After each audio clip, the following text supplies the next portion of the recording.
And we are live. Hello and welcome to Developer Insights. I'm David. And I'm Justin. And together we are the leads on game development and design here at Codename. We also founded Codename too. Yep. And we're going to be your hosts for this episode. And like I like to say, every episode. You do like to say that because it's here in the script. That's true. When we're not here, the show doesn't happen. That is still true. Today is our 126th episode. Oh, 126. That's an important one. What? 126? Yeah. Why? Why is 126 important? That doesn't seem like an important number. Well, everyone knows that the 126th episode is when you give out fake awards to your most loyal viewers. What? Yeah. It is? Yeah. I've already prepared a list of awards. Do they know that? Yeah. No, it's right there on your screen. Okay. Yeah. Why don't you go first? I see it. Yeah. No, I'll go first, actually. The first one's here for me. Our first award goes out to Bob123 for always having the most insightful questions. Thank you, Bob123. Okay, yeah. No, I like getting questions from Bob. Our next award goes out to Wait, what? Zqualify for having the most Zeds in one name. Yes, good for you. Our next award goes to John Snow 42 for always being upbeat and fun in chat. John. You say John? John. Okay, yep. Yeah. Why is it that your viewers' names are easier to pronounce than mine? I don't know what you're talking about. Just keep going. Okay, the next award here goes to... No, we got two winners for this one. One goes to Later Gators and Kumi Hozak Trig 7 for having more than 2 capital letters in their name. Hey, good job. Why don't you do the final award before we start the show? Okay, this final award goes to Hawkeye 21. Hey, that wasn't too difficult to say. Yeah, keep going. Oh, Hawkeye 21, you've won the Gizerpos Win Award for having the easiest to pronounce name. You're enjoying this too much. Yeah. Anyway, today we are here to answer development and design questions about Idle Champions. But if you don't ask any questions, however, you are going to have to suffer through Justin's one-man reenactment of an entire Cirque du Soleil show. Wait a minute. That feels like revenge for that fake rewards thing. Yeah, I hope you're limbered up. You know I'm not. All right. Anyway, as always... Is your mic unmuted? Is my mic unmuted? Oh, no. There we go. Well, lovely.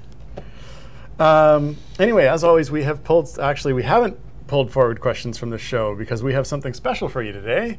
And we're going to get to that before we get to new questions. So let's hop over and see what we have got. What have we prepared for you today? I don't know. I'm going to have to read this and see what it says.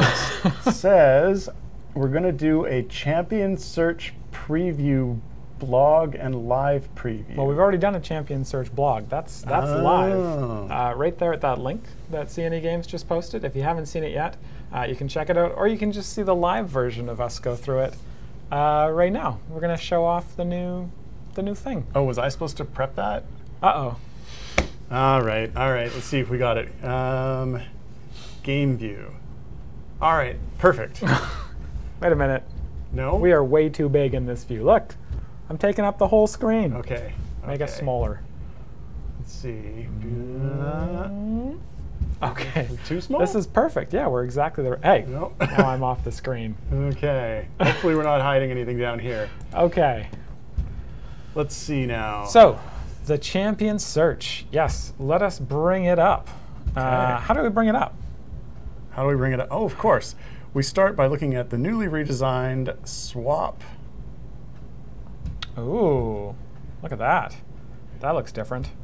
I think so. I think it's an improvement. I don't see the button that says swap 16 times, so. Okay. Yeah, so we've redone this little hover, so it's a little bit more compact, has more room for all those champions.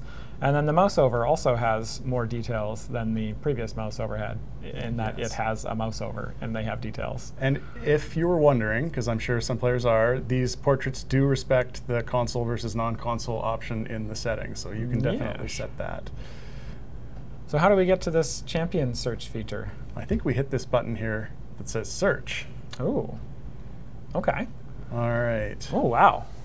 This is complicated. No. Who do you want to search for, Justin? Well, I mean, I would really like to. I don't know. I mean, what do we use this for? What's it for? That is a very good question. I think the primary purpose here is to narrow down champions depending on what role they have, what their race, gender, class, base attack, affiliation, anything that you might have an adventure restriction on. You can look in here and filter down by that. So if I can't remember, like what seat, like Jiang Sao is in, or say let's like Minx. Where's Minx? I can't remember what seat I put him in. Is there an easy way to figure that out? I could probably type on the right keyboard. The proper keyboard. Let's see if I can go to name. Type over here. Oh, look, there he is. Hey, there he is. Yeah. So you can search by text for individual champions. That Minsk. I always pronounce it Minx. I'm sorry.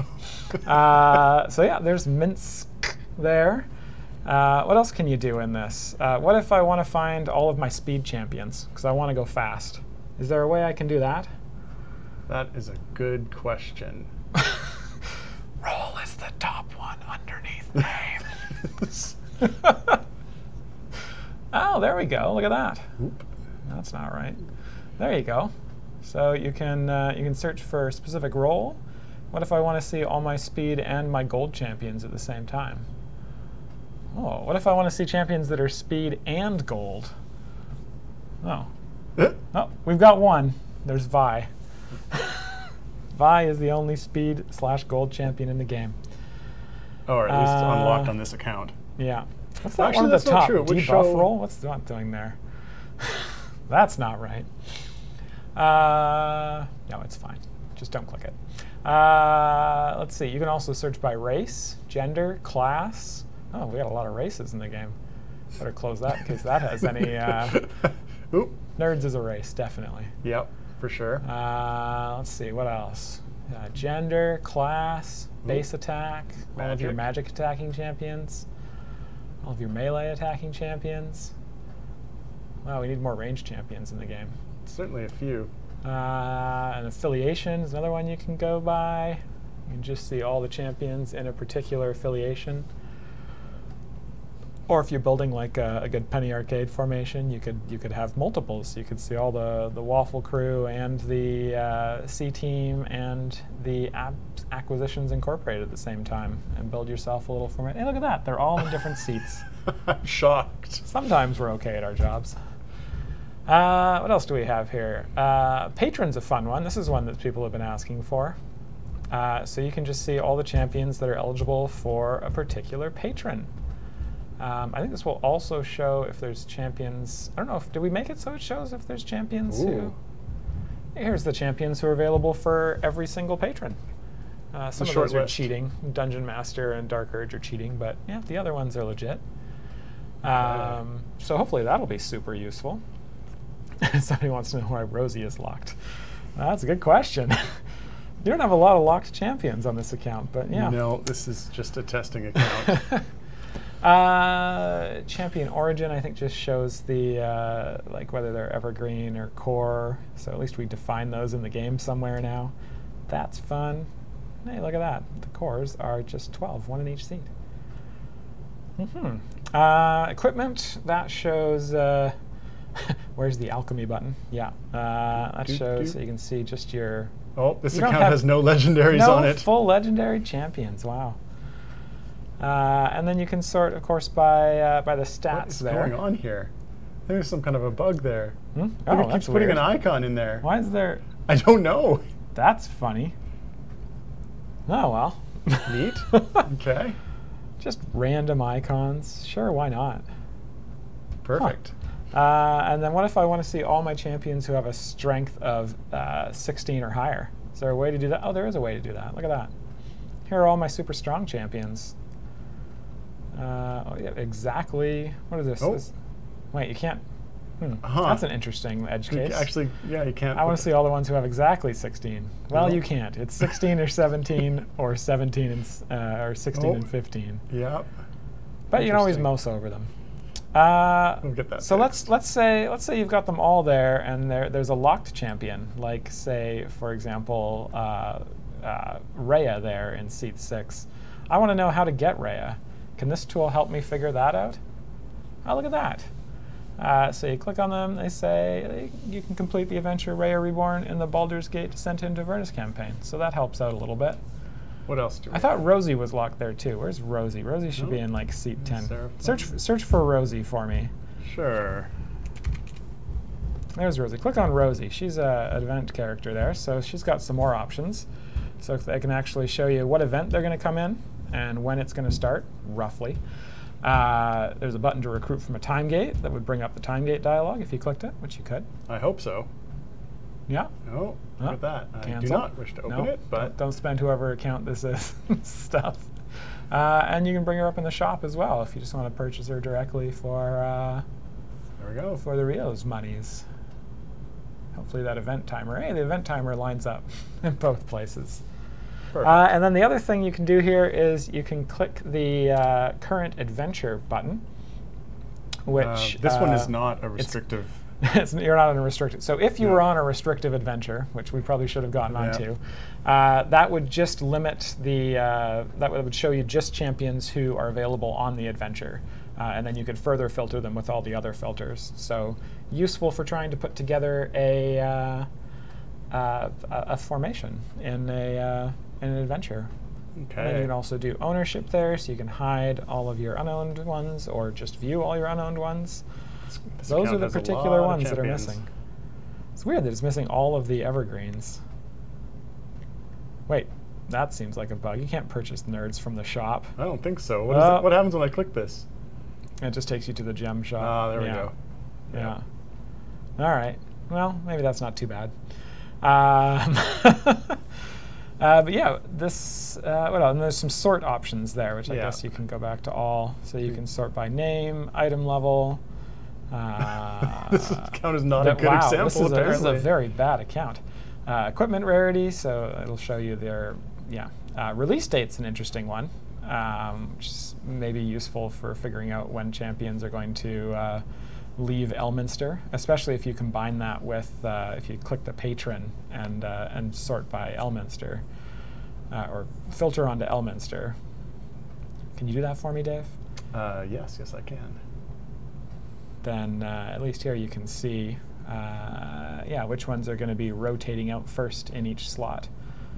Though, strangely, there are some there that shouldn't be there.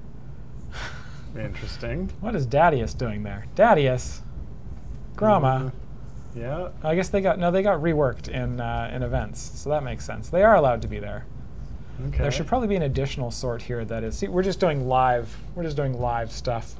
It does feel like those ones. There should be a sort by rework date as well. Anyway. Okay. Yeah, live Q&A. That was fun.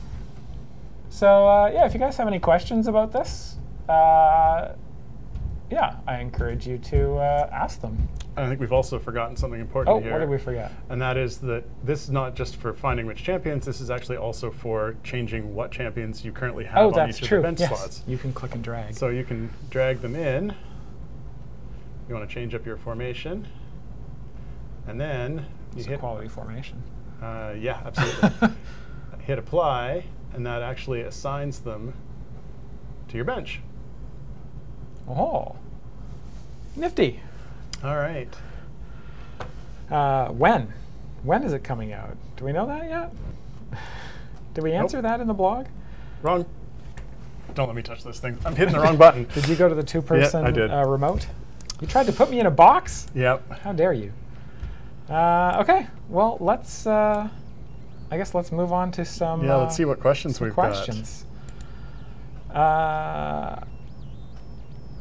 Okay, yeah, we can go through some of these questions here, I guess. Why don't you just ask me this first one and go through and answer some other ones. First question out of the gate here was from Fewer Pills, asking, does the new overlay when swapping champions really remove the option to see all of the seats champion gearboxes with one click? Or is that an option we can turn on?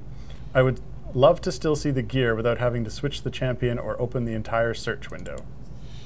Yeah, so I know this is something that we were discussing while this was under development, whether or not to Yeah. show the boxes there. And actually, it's probably a better question for you Yeah. than for me, because you were more of We a weren't decision on that. actually sure how much that was being used still to determine why they're looking at the exact gear or just wanting to judge the lowest gear that you still had to fill in. So if you were trying to fill in the gear, so the outline of the box is the lowest gear level that you have. All slots. It's the minimum gear level that you have in at least one slot. So if you see a champion that's got a purple border, that means the champion has at least all purple, if not potentially some legendaries, etc. So we did want to put that out and see what the response was to it, to see if there was still quite a desire to see those additional boxes. We pulled it initially because it does add a bunch of additional items to the display, which makes it a little bit more cluttered. But we felt that we would at least see what it looked like and see if that was something that players were still looking to see on that. Particularly because it's a bit of a long in the tooth sort of design at this point. It's not something we've adjusted since the very beginning.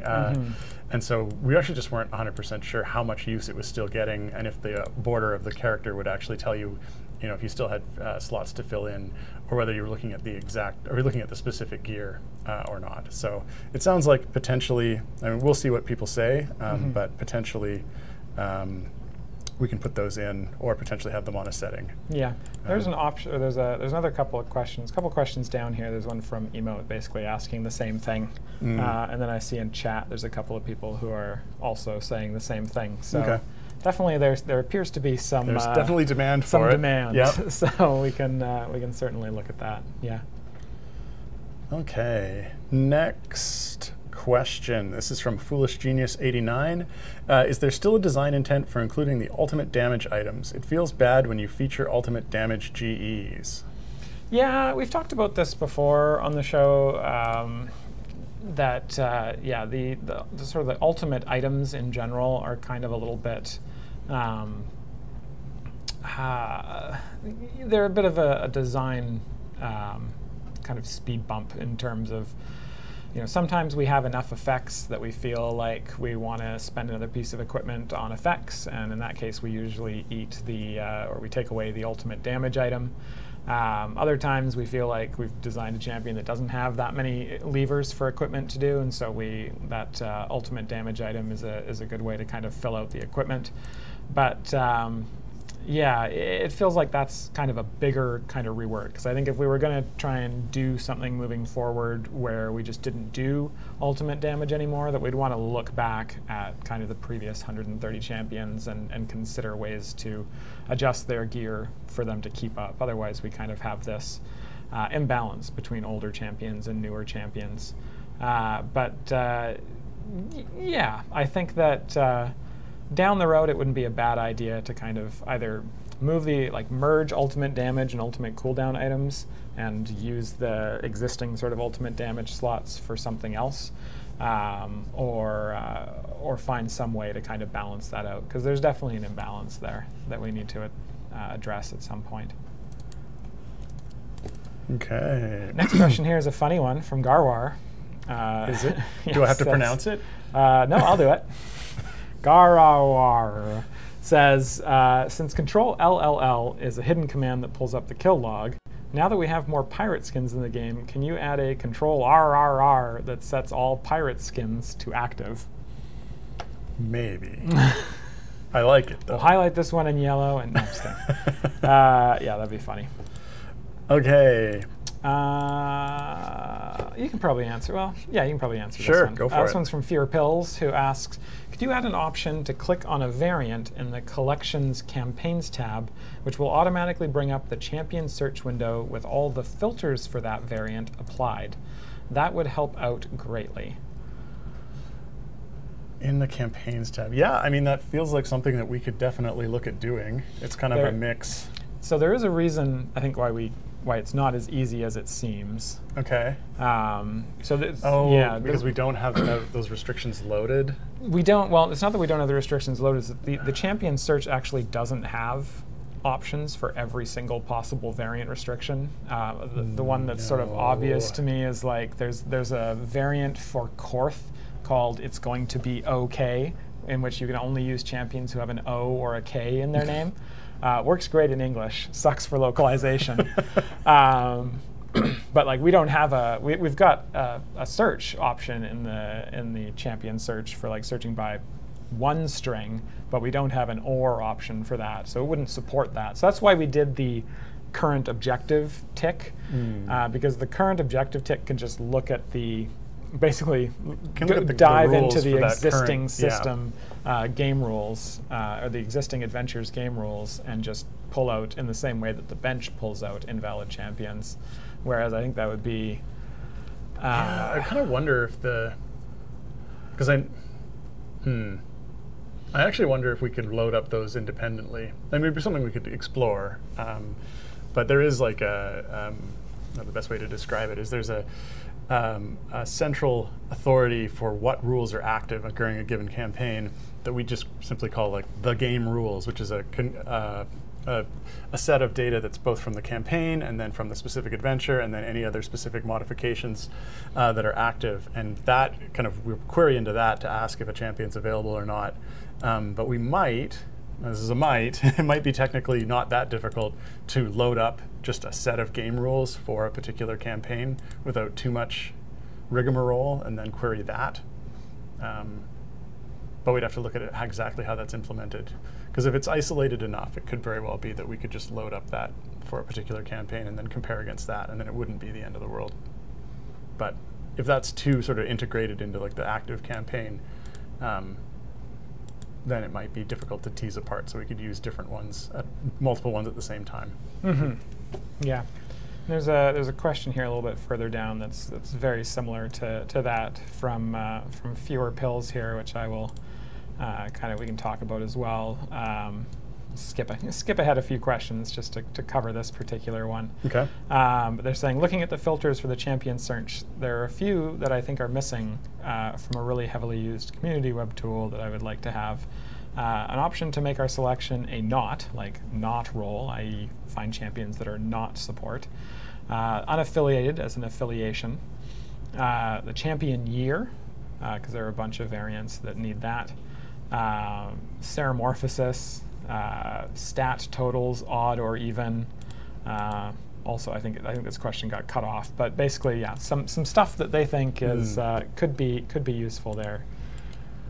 Yeah, I mean, definitely one of the things that came up when sort of designing this was that we wanted to not sort of go totally overboard on the first version and sort of see what this covered and then see what additional things were requested. Sort of in the internal review, we did have quite a few suggestions for additional features, and yeah, we know the site in question. And that, as current, as you could see in the demo we were giving, sort of all those filters currently fit on the side there. We were trying to make a setup that you didn't have to scroll to pick your filters. We definitely talked about potentially having an advanced mode that added a bunch of additional stuff to it, but then also made the thing larger. Primarily at this point, we wanted to get as much as we thought made sense from a base version, and then roll it out and see what players requested, and then continue to request after that for things that it didn't cover. And I think that the current adventure tick covers a lot of these cases where the specific filter doesn't exist as kind of a base filter. So for example, if you're actually on an adventure that has one of these sort of non-standard restrictions, you can click current adventure and it will automatically filter down to just champions who are eligible for that adventure. So you can't do it necessarily when you're not on the adventure to kind of plan ahead, but once you start the adventure, you can very easily just click a button to just view the champions that are eligible for that adventure. So it does cover a subset of the of what you're looking for here, just not when you're not on that adventure. Yeah. Okay. Let's go back up to these other ones up here. Next question. This is from Weffan.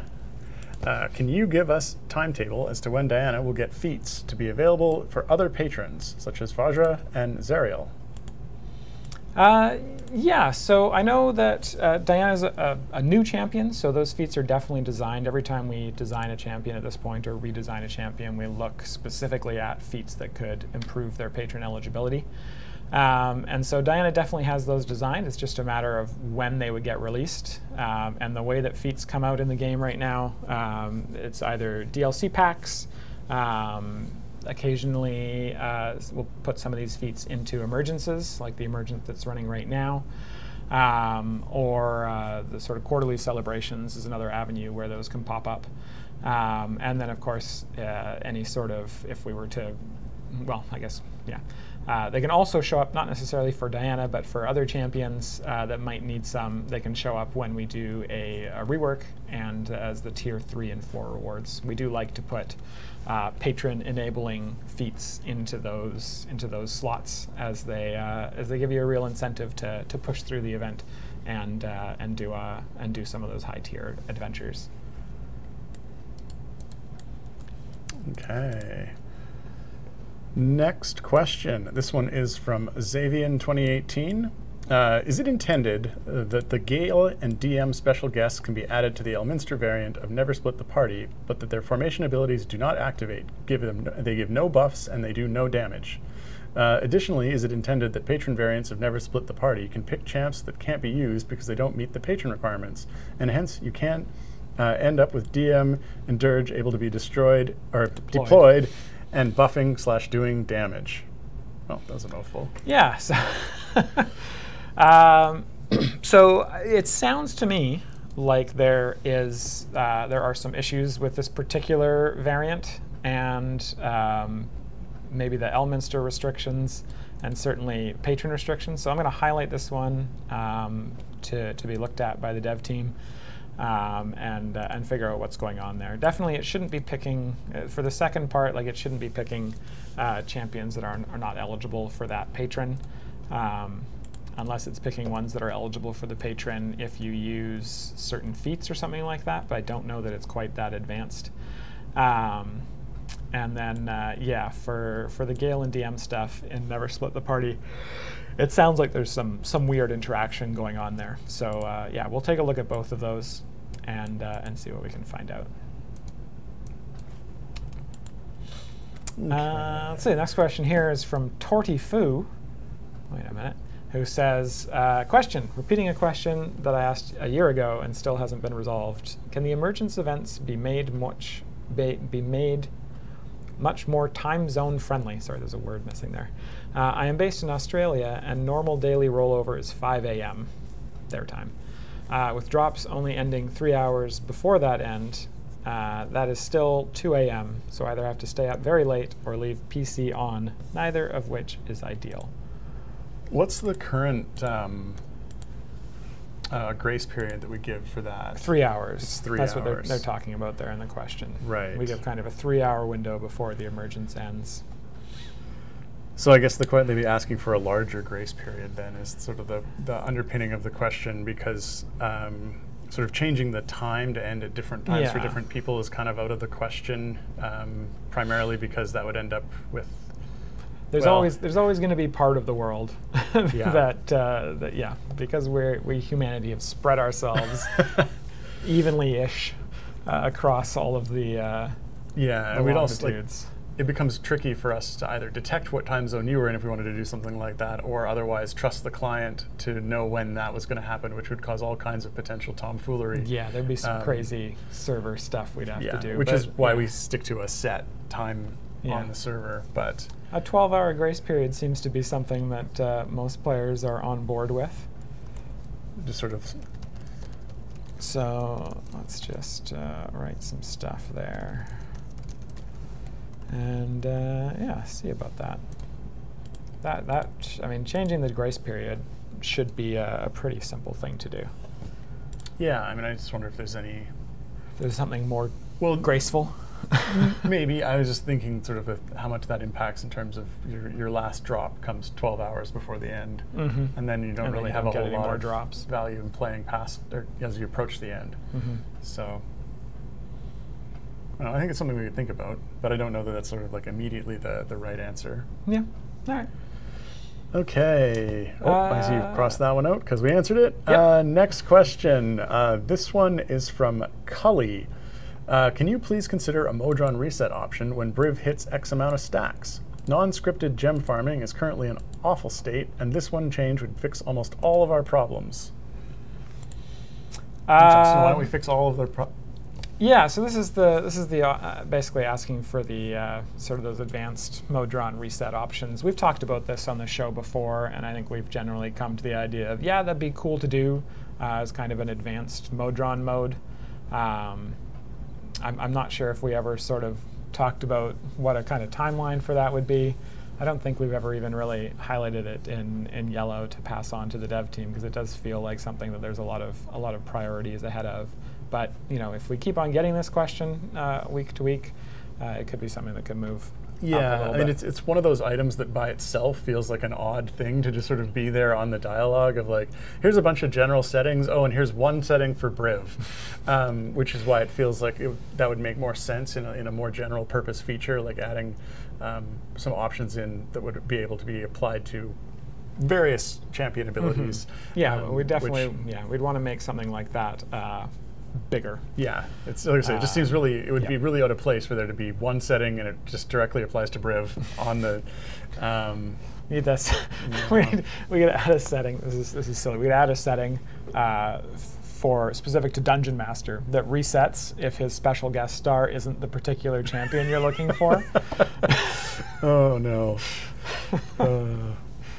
I'm not. I shouldn't do that. I'm going to give them ideas. Yeah. They're asking reset by time would be huge. That's an option. Yeah, I think that would be more general too. I mean, you could time it so that it was close to what you know. Yeah. All right. It looks like we are already halfway. We must have burned a lot of time. But I haven't picked a types of thing yet. Okay. Well, quickly pick a type of thing.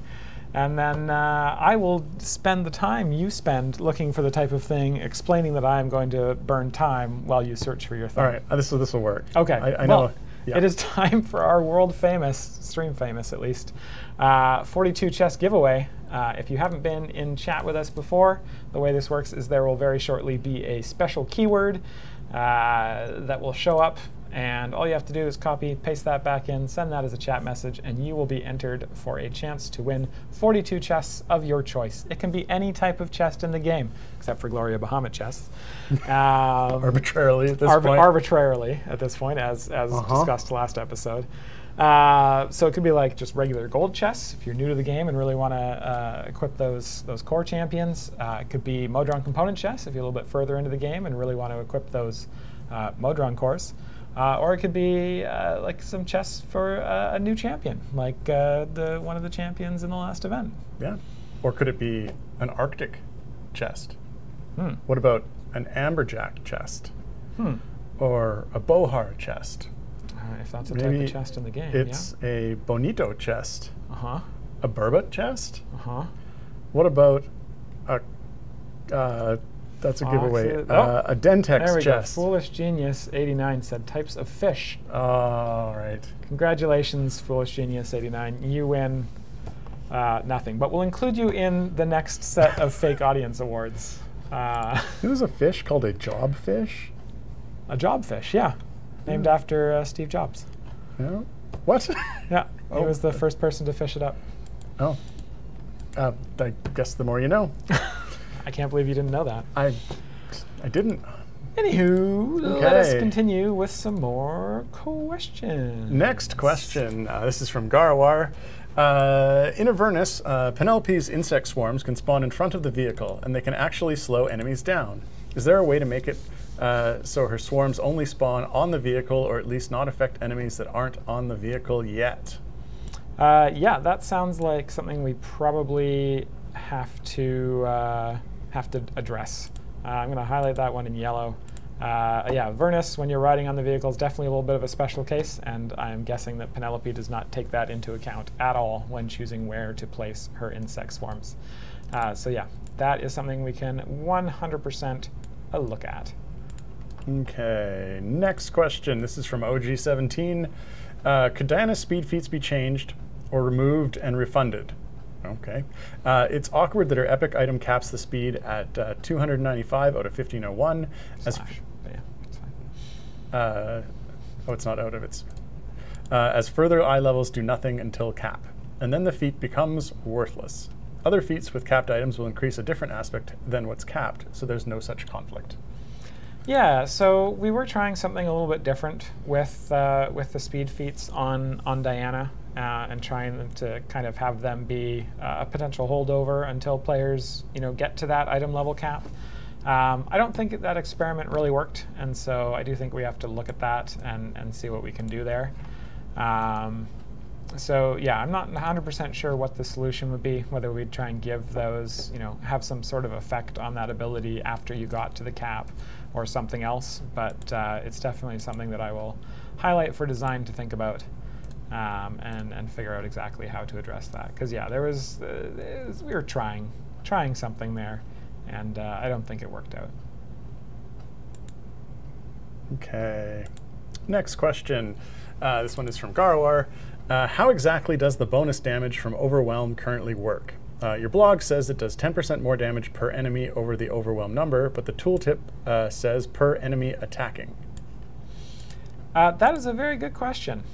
The intention, I believe the design intention, is it's supposed to be per enemy over the Overwhelm number. Yeah.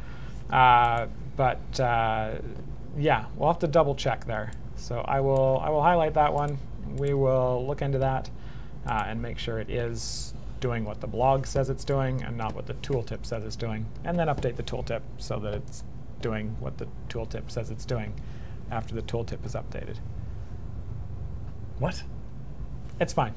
Okay. Forget about it. Don't worry.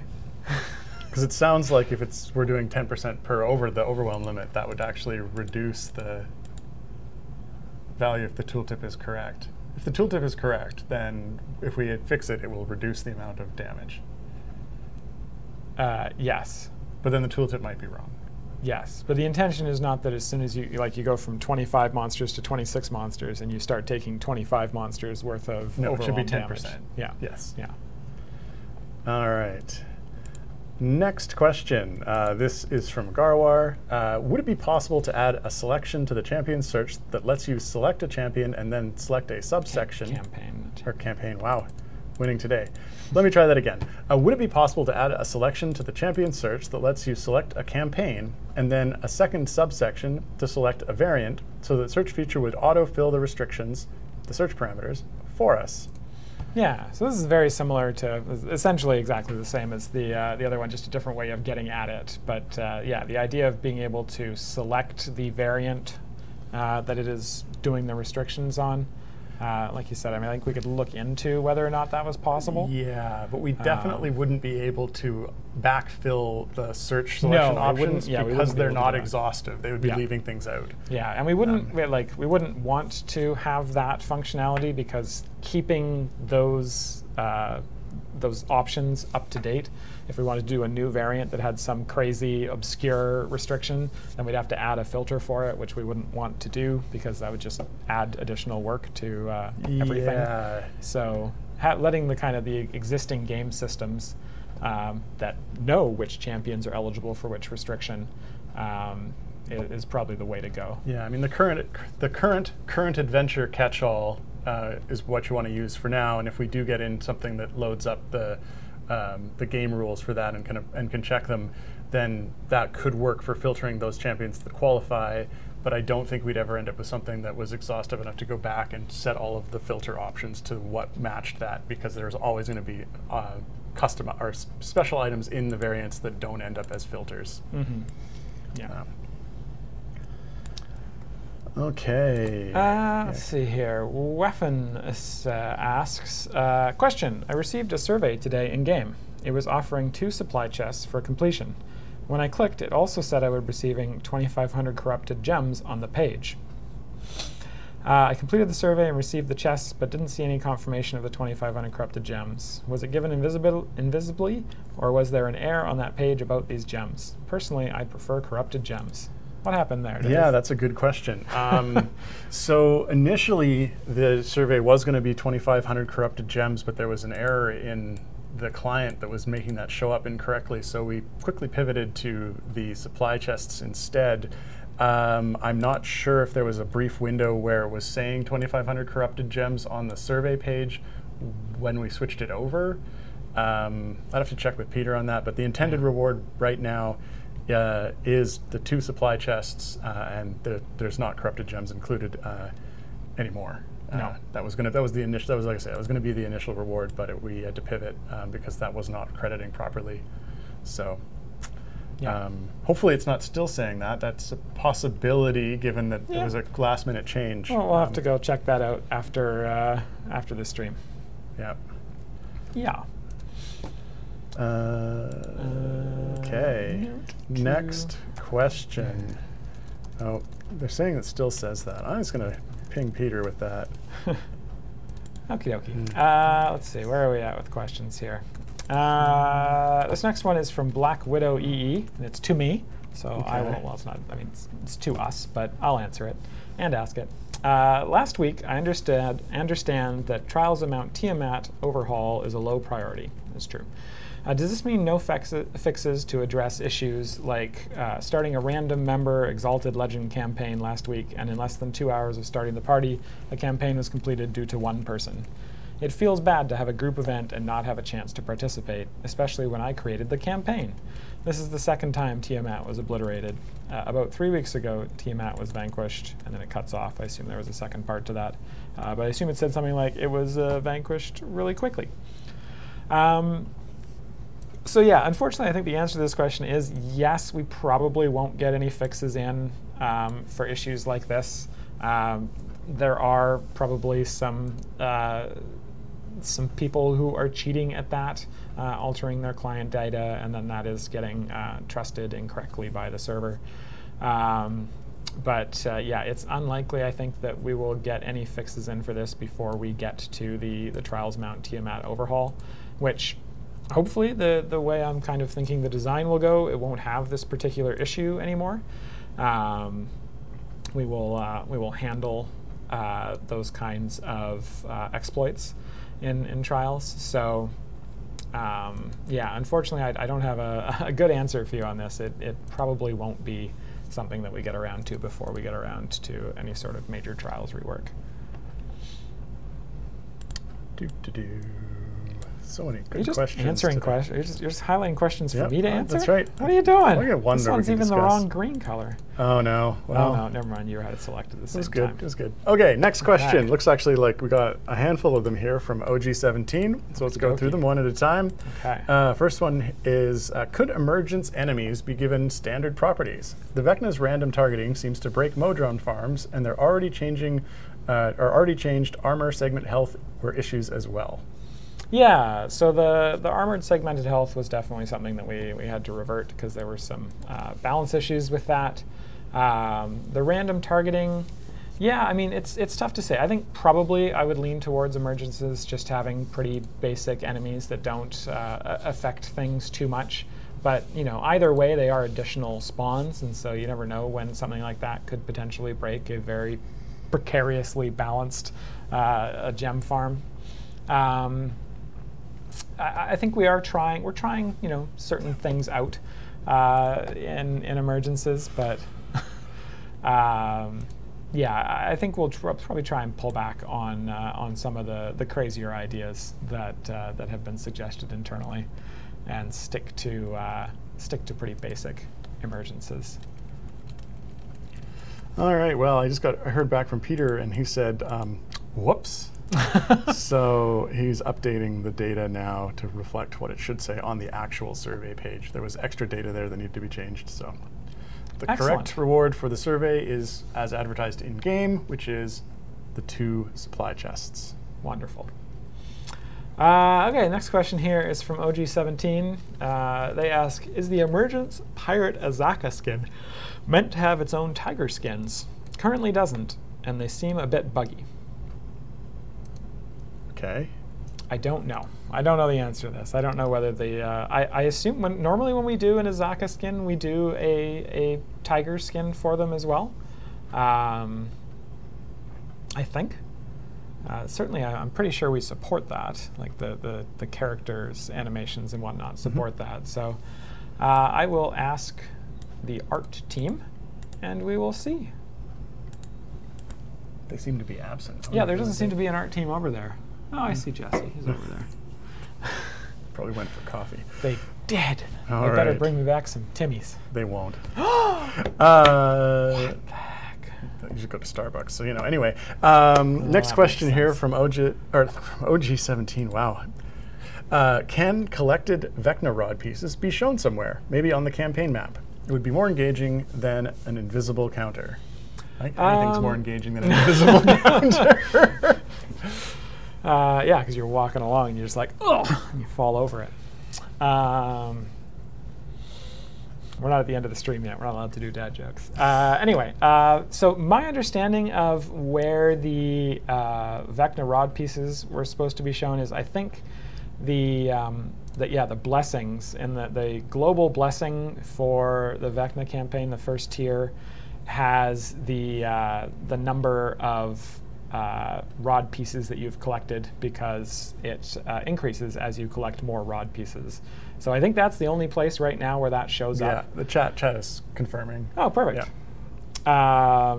So it's obviously it's a little bit out of the way, not where you would expect to find it, but it does exist there. So it's not a completely invisible counter. It's just an incredibly well hidden counter, which is only mildly more engaging. I think that they probably could be shown like on the campaign map or something like that, ideally, but that would, I imagine, be some additional tech, and would not Says be it doesn't fun. show if you don't have the blessing purchase. That is true. Okay. That's true. Yeah, you need to have the blessing purchased. Okay. Let's see. Next question. This is from Loopy79, who would like to know, in the collections dialogue for uncollected feats originally available via the Emergent shop, can we get an indicator showing the date at which those feats will become available for normal gems? Do we have that set in advance? Because I feel like we don't. We know when it's going to happen. I don't think we have the data actually in the game. But that could potentially be something that would make sense to put there, and so to add that metadata in if it's not already there. I mean we have an availability date, but I don't know if we set that when we set up an emergence to, like, the 3 or 6 or 9 months or whatever it's set to for emergences. So yeah, I think that could be something we could look at when we're doing our pass of the collections dialogue, which is on my to-do list under medium priority. Unfortunately, it got demoted from high priority because my high priority list got too long. Let's see. Next question. This is from OG17. Adventures and variants from Witchlight onwards don't have a defined difficulty. It's true. It is true. As it just used favor and you recognized it wasn't a useful metric. Yeah. But Witchlight was 2021, and everything is still defaulting to fair, which is less useful. Will this display be removed, or will it be changed? So the answer is it will be changed. Yes, we do have plans, and I've got like 90% of a design. No, it's going to work. It's going to be awesome. For what will hopefully be a slightly more useful sort of difficulty metric. And my hope is to get that sort of fleshed out and implemented sometime this year, so that yeah, This is is the plan to plan to just get- kick Mars. that was so. I will be honest with you. I had a one-on-one with Mars where I was talking about this sort of system that I was thinking of doing, and he did offer to go through every single variant. And I said, Yeah, great, every okay, single one. go through every single variant, but keeping in mind, like, not everyone has the same champions and whatnot, so you'll also need to go through every single variant with every single possible champion formation. And of course, the champions might have different equipment, which would Yeah. affect that. Oh, yeah. So you need to also do every single type of equipment difficulty. And then, just to keep it simple, we're going to leave out item levels, because we don't want to get it too complex. And so I roughly calculated out, how long that would take Mars to do. And we decided that it's probably not in his best interest to keep working through the heat death of the universe. So Yeah, that is definitely a very difficult problem to solve, and it's definitely been one that the reason those difficulties have not necessarily been accurate really much at all, even from the get-go, is because it is actually a really difficult problem to calculate there. I mean, it could obviously, you can picture a case where if you have a specific champion, that would make the variant basically trivial. Whereas if you don't have that champion, then it could be extremely difficult. And we don't know necessarily, we might be able to detect if you have that champion, but it's also then another question of like, did you know that that was the champion you needed to use to get that?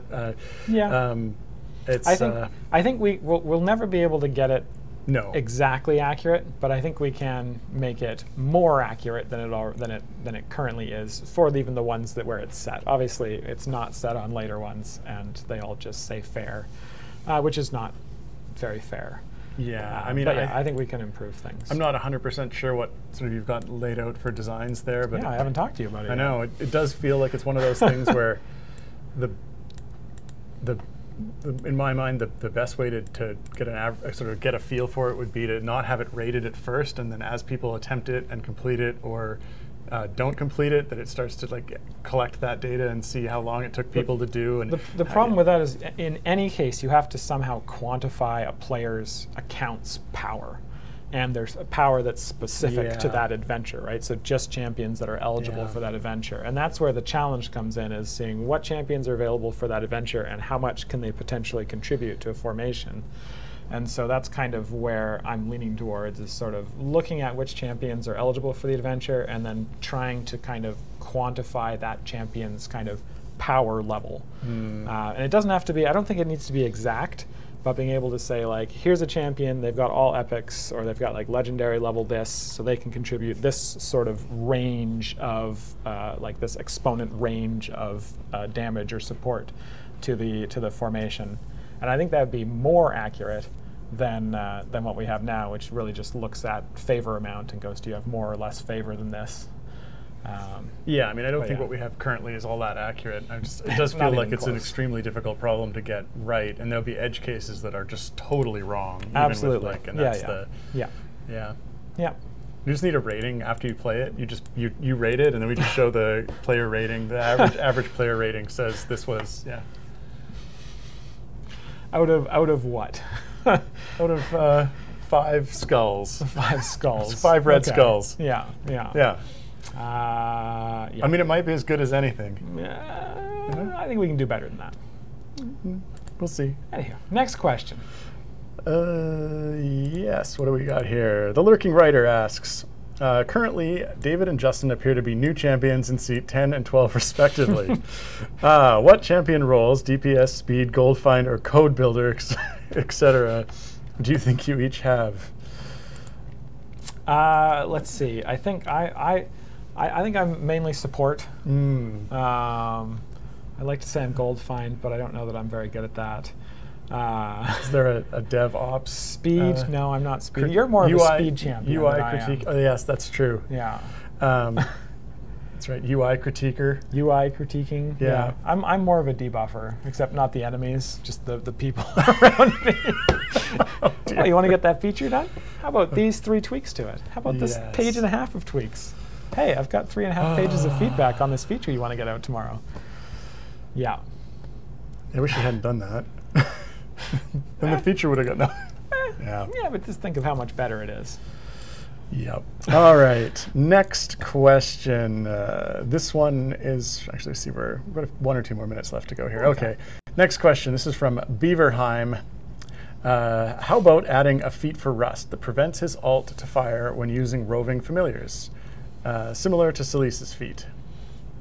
Yeah, so this is something that we're evaluating kind of on a champion by champion basis as we do reworks. So if we were going to rework Rust, we would take a look at their ultimate, and if we decided to keep it as it was, and we thought it would benefit from one of those anti-roving familiar feats, then we would certainly put something like that in.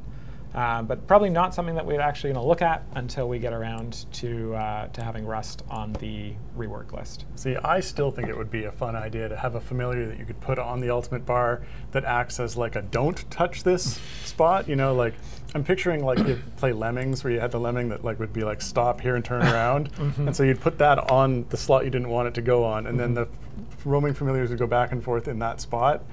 And I think because of that, you'd also have to put them on the other side of that ultimate. They're just like holding up their hands like this. They're like, don't come near here. Yeah. The only, not the only problem. The many problems with that. You already can put a champion on an individual. And then you need a bricklaying one that just starts there. playing so the familiars can walk. Yeah. All right. I think we're just making a different game. Probably a game that not many of our players have actually played, considering when Lemmings came out. But yes. All right. Do we have time for?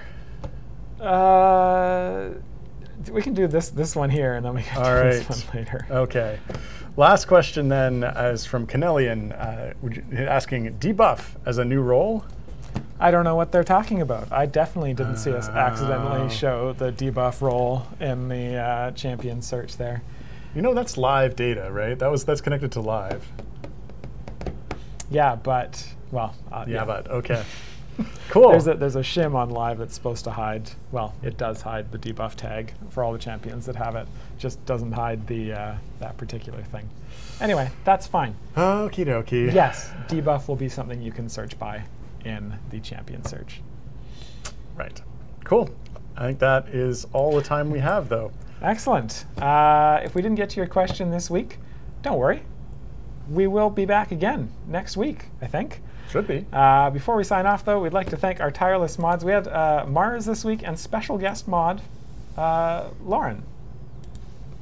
They're the two folks who copy your questions into our questions doc and make things awesome in chat. So thanks to both of you.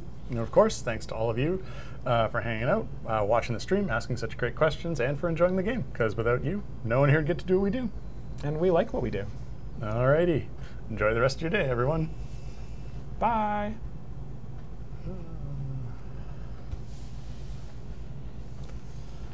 All right, Justin. What do you call the leader of a shape-changing cephalopods? I don't know what. You call it Octopus Prime. We didn't have time to prepare the champion search, but you had time to prepare that.